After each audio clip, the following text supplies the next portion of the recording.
পশ্চিমবঙ্গের ছাত্রছাত্রীদের জন্য অত্যন্ত আনন্দের খবর।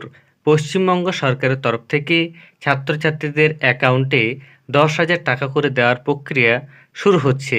আপনাদের অ্যাকাউন্টে কবে থেকে টাকা ক্রেডিট হবে এবং কাদেরকে এই টাকাটি দেওয়া হচ্ছে, সম্পূর্ণ আপডেট পাওয়ার জন্য ভিডিওটি স্কিপ না করে দেখুন এবং চ্যানেলে নতুন হয়ে থাকলে ছোট্ট চ্যানেলটি সাবস্ক্রাইব করে নোটিফিকেশন অল করে রাখতে ভুলবেন না।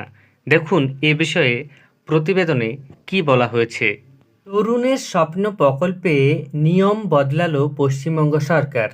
কবে অ্যাকাউন্টে ঢুকবে ট্যাবের 10,000 টাকা? মমতা বন্দ্যোপাধ্যায় ক্ষমতায় আসার পর থেকে পড়ুয়াদের জন্য একের পর এক প্রকল্প চালু করেছেন। সে শিক্ষাক্ষেত্রে হোক কিংবা কর্মক্ষেত্রে, সকলের জন্যই আনা হয়েছে নানা প্রকল্প, যার মধ্যে উল্লেখযোগ্য ও জনপ্রিয় হল তরুণের স্বপ্ন প্রকল্প। এই প্রকল্পের মাধ্যমে পড়ুয়াদের ট্যাব কেনার জন্য 10,000 টাকা করে দেওয়া হয়। পশ্চিমবঙ্গ সরকার পরিচালিত স্কুল, সাহায্যপ্রাপ্ত স্কুল এবং মাদ্রাসা স্কুলের পড়ুয়ারা এই সুবিধা পেয়ে থাকেন। স্কুল ছাত্রছাত্রীদের ভবিষ্যৎ সুনিশ্চিত এবং উন্নত করতে রাজ্য সরকারের তরফ থেকে একটি উদ্যোগ নেওয়া হয়েছিল, আর সেই উদ্যোগের নাম হলো তরুণের স্বপ্ন প্রকল্প। এই প্রকল্প 2021 সাল থেকে শুরু হয়েছে।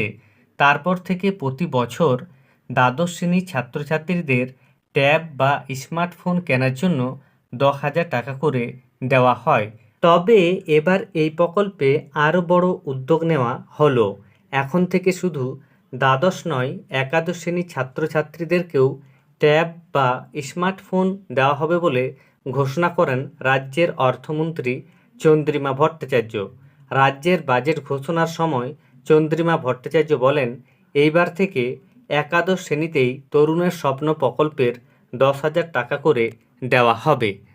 সূত্রের খবর, শিক্ষা দপ্তর থেকে পাওয়া নোটিশ অনুযায়ী জানা গিয়েছে, আগামী 29 আগস্টের মধ্যে প্রত্যেকটি সরকারি স্কুলের প্রধান শিক্ষকদের একাদশ এবং দ্বাদশ উভয় শ্রেণীর নির্বাচিত ছাত্রছাত্রীদের লিস্ট ফাইনাল করতে হবে এবং তাদের স্কুল সার্টিফিকেট জেনারেট করে সেগুলিতে সিল করে আপলোডের প্রক্রিয়া সম্পূর্ণ করতে হবে এবং আগামী 30 আগস্ট থেকে 3 সেপ্টেম্বর পর্যন্ত ডিআই অফিস অর্থাৎ স্কুল ইন্সপেকশন অফিস থেকে জেলা স্তরের অনুমোদন এবং পেমেন্ট ফাইল জেনারেট করতে হবে।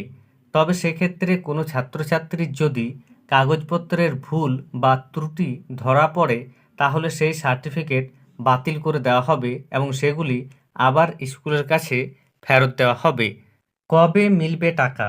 বলা হচ্ছে এরপর 4 সেপ্টেম্বর ছাত্রছাত্রীদের পেমেন্ট ফাইল জেনারেট করা হবে এবং পরের দিন অর্থাৎ 5 সেপ্টেম্বর শিক্ষক দিবসের দিন ছাত্রছাত্রীদের টাকা প্রদান করা হবে অ্যাকাউন্টে। তবে সেদিন সমস্ত ছাত্রছাত্রী যে টাকা পাবে তা কিন্তু নয়। যে সকল স্কুল আগে সাবমিট করতে পারবে ছাত্রছাত্রীদের তথ্য, তারাই আগে টাকা পাবে।